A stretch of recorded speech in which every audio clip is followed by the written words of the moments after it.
Everybody loves Thursdays! Gobble gobble to all of my silly American friends who have Thanksgiving after Halloween. I'm Steve Dangle and welcome to another edition of Steve's Dangits, where we take a look at some dangits from around the NHL. What does that mean? You can debate it over Thanksgiving. But when you do debate it, make sure it's at the beginning of dinner so you ruin the rest of it. If you don't know what a dangit is, I think this will illustrate it pretty well. Producer Drew, have I mentioned him before? He's a guy, he's real, and he's a Colorado Avalanche fan. So, was he excited when the Avalanche got Darcy Kuemper? But this was weird. You know the common saying, if you're a goaltender, tend the goal! Well, if you're a skate blade, simply remain in the skate. Here he is on Monday taking on the Ottawa Senators when his skate blade just breaks. Stepping in was Makar. He overskated it. Back come Ottawa. Sanford dished it away. Kachuk bangs his man. Puck back he comes, and Norris is there. We've got a whistle behind the play. I'm not sure if this is a skate blade that's come out of Kuemper's skate, because definitely he was down on his knee and he was trying to yell to the referee, and the referee acknowledged the blade is gone. And there are goaltenders in this, that have played in this league and that are in this league that do not believe this should warrant a whistle to stoppage of play. They think that the blade is part of the equipment. If a player's blade breaks, you got to keep going. And the goalie's blade, it's not his mask. It's not a key part of his equipment, but any player who loses a blade, they don't stop the game. They're going to have to bring in their backup goaltender for this one. Jonas Johansson's going to come in here for as short a period of time as they can hope for, as Darcy Kuemper gets his skate change. But it's okay, that's happened. It's happened. It's not the first time that we've seen that, and he would eventually return to the game, and then his skate blade would never break again. Until 2 days later against the Ducks. The Ducks, quick shot saved by Darcy Kuemper, is that their power play has been spectacular this season. Up top, Drysdale, long wrist shot, and Darcy Kuemper fell down, stacking the pads, it's in. The Ducks with a power play goal have made it a 1-0 game, and Kuemper could not get back on his skates. I'm not sure what happened, but he was stuck. Did he lose a blade again? He did. It's the second consecutive game that Darcy Kuemper has lost a blade. Moshe. I turned, I was watching the puck at the point, I turned, and he had fallen down. Now watch, it's the right, as he pulls away from the post, the same thing happened, Moshe. Last game he caught it on the post and it pulled it away. Now watch, now he's lost it, he's already lost it. And the puck will just slip by. That is, Moshe, that is absolutely amazing. Well, Pete, I wonder if the original shot knocked the blade off. No. It was off before that. It was off before that. He did the same thing before. He has his skate close to the post, and when he pulls away from the post, it catches a little ridge on the blade, and it pulls the blade off. And that's what happened at the far end the other time. Oh, how frustrating. And right off the hop, exactly what we had last game. This time, it's rather costly because Kuemper can't go anywhere because his skate blade is wrecked. Once again, he would leave for repairs, but he would return to the game, where at the beginning of the second period, it broke again! Started the period, took a couple of strides. You gotta be kidding me. It's like, wow. And once again, there's no skate blade. He would leave the game after this and not return because whatever the opposite of third time's the charm is. That is a cornucopia of dangits. We don't use cornucopia much anymore. I don't know, when I was in elementary school, I got the impression it would be important to know how to spell it. It's not. Leave a cornucopia in the comments and don't cheat. I want to see your best try in the comments. Am I saying it wrong? Is there a letter U? Perhaps a Y? Is it a consonant or a vowel? Let's move on. For our next dangit, Oh, this one does warm this Leaf fan's cold, dead heart. Phillip Danault scores on his own net. Included a terrific run through Canada, including the back-to-back wins, Montreal, Toronto. Matthews in front, shot, loose in front, how did that? It is in! Michael Bunting and the Leafs have hit 6 for the first time this year. And what a save by Quick, though, initially. This line just continues to dominate down low and keep plays alive. You can see a little laugh by Bunting as he missed it originally. Mitch Marner supporting Bunting down low, makes that little outlet pass to Matthews, then gets Sandin right there. How about the stick save? As Quick makes the save, goes back at it. Bunting got a little piece of it there off the post and then off the skate. Ha! You see? Phillip Danault plays for the Kings now, but he scored a goal against the Kings. I mean, sure, he essentially broke the 2021 playoffs and eliminated the Toronto Maple Leafs, who had a 3-1 series lead and then ate pizza in their faces, but would you rather have that or a regular season win in late November? I rest my case. That's a dang it. It's not even that good of one. Michael Bunting got the goal. He wasn't on the Leaf team that blew that lead. For our next dang it, you ever try to do the right thing and it doesn't work out? In the corner, trying to knock it free, and finally do. And it's kept in there by Coyle. Coyle rolling it across. Long screen shot, deflected off into the corner. Comes back to the point again. Another blast. That's knocked down. A rebound and score. Buried by Mike Riley, who moved up from the point into the empty net. And the Bruins, with 1 minute remaining on the clock exactly, have a 4-1 lead. Well, Sabres have a huge problem right there. Miller, Hinostroza both have no sticks. Right here, look at the exchange in front. Hinostroza throws it to Miller. Neither one of them have a stick. The puck comes to the side. They have the two men without sticks. And he's going to step in and able to put it in. Right here, here's the quick one. Steps in, there's the quick shot right there. Well, the Buffalo Sabres started the season pretty decently, above 500 even, but plays like this are more along the lines of what we all expected, I think. The Sabres, already down 3-1 in the first period to the Boston Bruins, are in a bit of a pickle. You see, defenseman Colin Miller does not have a stick. What's common practice? If a defender doesn't have a stick, one of the forwards gives them theirs. Hinostroza goes, "Here, Colin," and yeets his own stick far into the corner away from both of them, and now neither of them have a stick. The Boston Bruins score, it's 4-1, and, well, it's a dang it, you see. Bonus points for Hinostroza sadly going to pick up his stick after the goal and almost getting demolished. When it rains, it pours. For our next dang it, every former goalie and every goalie coach seems to defend every goalie at every turn, especially when there is a deflection. If the puck was deflected or it was tipped, how is the goalie supposed to stop that? You explain to me. And the argument against that is often, sometimes you need a save, which is both a simplistic and dumb argument and right. But this is one of those times where I'm pretty sure it's wrong. Lindholm down low. Yossi took it away. They're working around the boards. Chasing it is Cunnin. This one bouncing and they score! Oh, a two-hopper that somehow eluded Saros. I don't know what this hits, but it looks like it's going way wide. One bounce. And that hits Yossi and then Fabro. Oh. And Saros gets a piece of it with this blocker, not enough. This is unbelievable. Off Yossi, off Fabro. Saros a little piece of it in the net, and just seeing what is UC Saros supposed to do? That goal is the equivalent of the hockey gods farting in bed and then holding your head under the sheets. Off of Roman Yossi, off of Dante Fabro, and in past UC Saros. It would be a Sedin-like goal if the players were on the other team, but they're not. Thank you, hockey gods. May we have another. That's a dang it. For our next dang it, they're just never gonna learn. This is Jakob Markstrom. This is a good goalie. They're never gonna learn. Say it with me. If you're a goaltender, tend the goal. Jujar Kara carries out. Plays it in deep. Markstrom with stick handling. Popped up. They score! Given away and put home by Reese Johnson. His first NHL goal. Comes down the other end. Markstrom actually makes a nice play. Good patience. Puts it to Lindholm. He can't handle it. And then Markstrom is not ready whatsoever. He's still coming back to the net.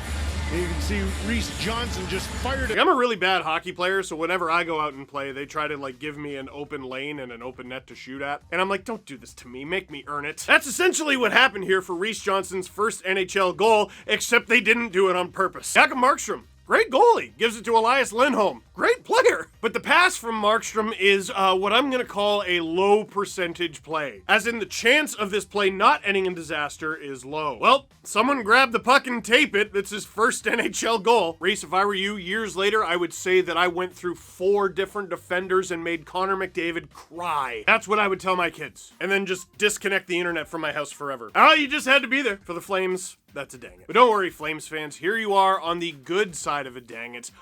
Unfortunately not the case for the New York Islanders. You ever seen a video of someone christening a boat where they take a bottle of champagne and they smash it against the side of the boat? And you're just like, why did you do that? That's the most hedonistic waste of anything I've ever seen. Anyway, this was the first game at the Islanders' new home arena, UBS Arena, and Matt Martin also gave it its first dang it. Remarkable when these fans get going.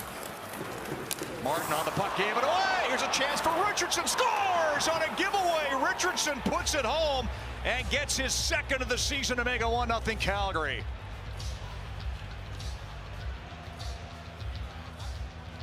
And the first player to score in this building, Richardson. And a giveaway here as the Islanders try to go right through the middle.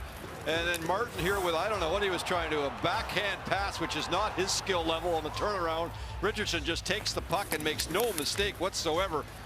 As Martin trying to get way too fancy in his own zone. So, Matt Martin, listen, he's been in the league for a long time and he's done it the hard way. But that, I mean, if you ever stop partway through a spinorama, that means don't do it. Follow the instincts of your body. It's trying to stop you. You ever try to pull off a spinorama in Chell, but your player just doesn't have the attributes to do it reliably? Yeah, that's what it looks like. And the guy who benefits from it? Brad Richardson, who has underratedly played in 836 NHL games and scores his 109th goal. Seriously, this is his 17th season in the show. I'm not joking. 249 career points. Just always been sort of a bottom six guy and done it well enough to last this long. I just wanted to shout that out. Anyway, that spinorama, it's a dang it. It's really funny. For our next dang it, Drew goes, Canadians, I don't even know what to call this. Well, now I can't wait. Ooh, maybe we should do live react again, like we did with Jeff Petrie. Washington's looking to add to their lead. Orlov, a wrister, stopped by Allen. Rebound, taken care of. I need to see it again. Washington's looking to add to their lead. Orlov, a wrister, stopped by Allen. Rebound, taken care of. Or is it? No, it's in the net. It is 3-0 for the Washington Capitals on the type of goal rarely seen. Scarboz is going to get it, I believe.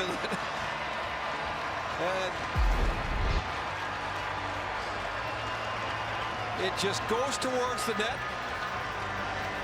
Clearing attempt, ends up bouncing right off the player.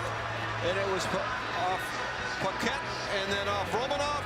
As Paquette tried to make the clearing pass, he's having a tough road back. He's already had one goal go off him, and now he actually ends up scoring in his own net. Okay, so not all of you might have caught that the first time. Some of you might have had this expression being worn by Alexander Romanov, and me too, dude, me too. The Capitals put it on, Jake Allen makes the stop, and there's a rebound in front that is collected by Paquette, and that's good. That's good if you're the Montreal Canadiens, because Paquette is a defending player. The problem appears to be, however, that Paquette left his controller out too long without charging it. Drew, show the play again. He has a solid 2 Mississippi to get rid of this thing in real time. 1 Mississippi, 2 Mississippi, get rid of it! Instead he just hopes for the best, and it turns out the worst. Flex off of Capital, off of Romanov, who, yeah, that's why he looked confused, and in. That gives Washington a 3-0 lead in the first period against Montreal, which is tough because Montreal only has 3 shots. Generally speaking, is it good when you've given up as many goals as you have shots? No, it's not. That's a dang it. For our next dang it, a little bit of redemption. Hinostroza. Remember that name? Vinny Hinostroza with the Buffalo Sabres? He's the guy who threw his stick at Colin Miller and had it not go well. Well, he's on the good end of a dang it this time. Jared Tenorti of the New York Rangers is not. Kajula, he took a hit from Goodrow. And the Rangers starting to take the body here noticeably. Tenorti lost it. Hinostroza scores! Great play by Hinostroza on the takeaway and the score. You know what? Hinostroza wouldn't go for the fake. Tenorti faked hard to his right, thinking that Hinostroza would go that way, and then he cuts back to his left. Watch the fake. Here comes, he'll go that way, and then right back to his left, and Hinostroza didn't go for the initial fake. Why? Why? Why?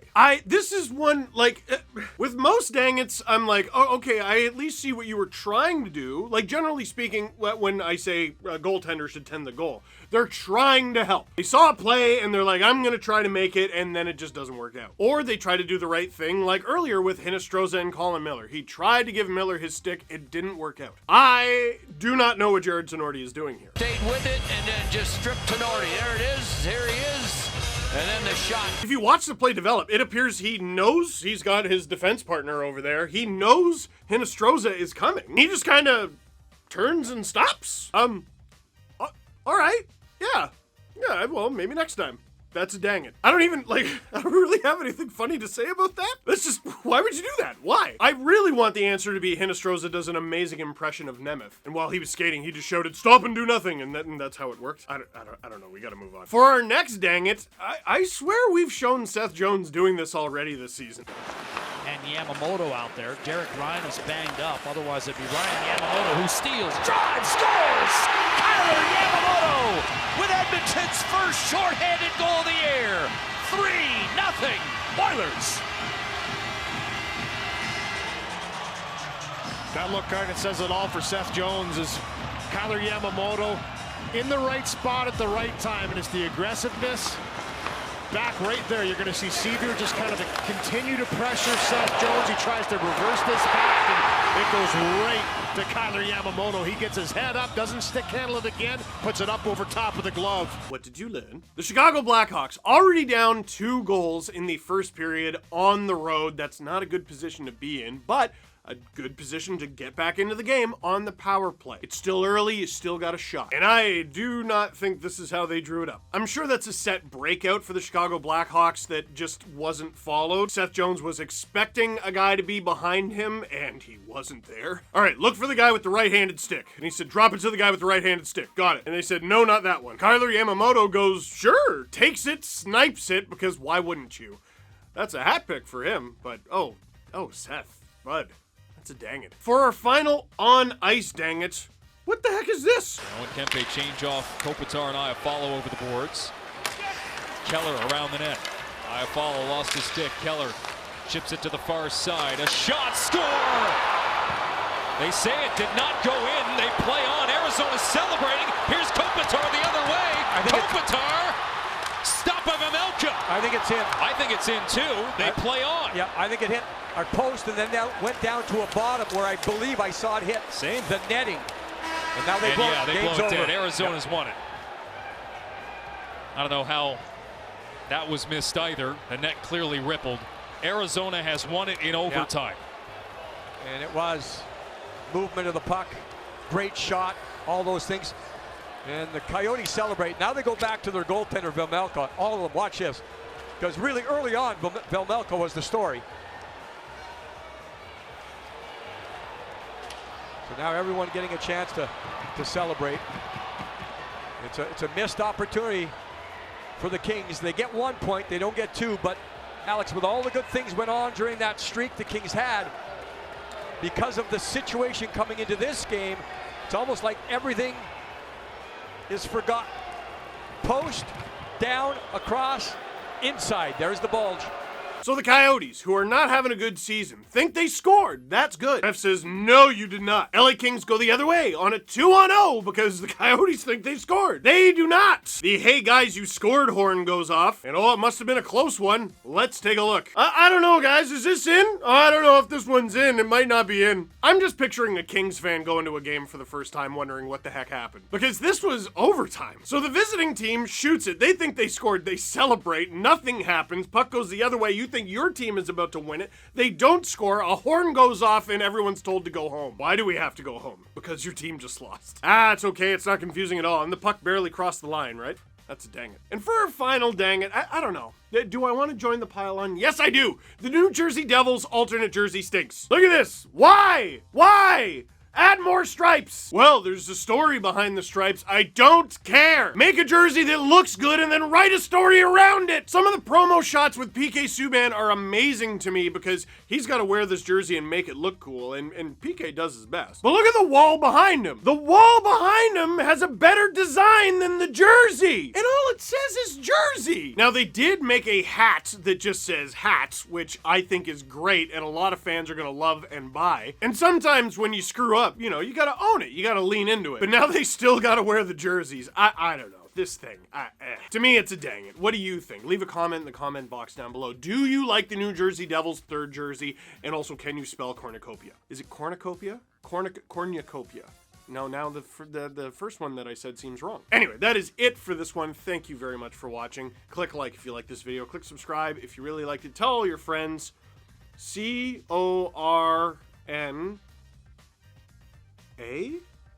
Copia?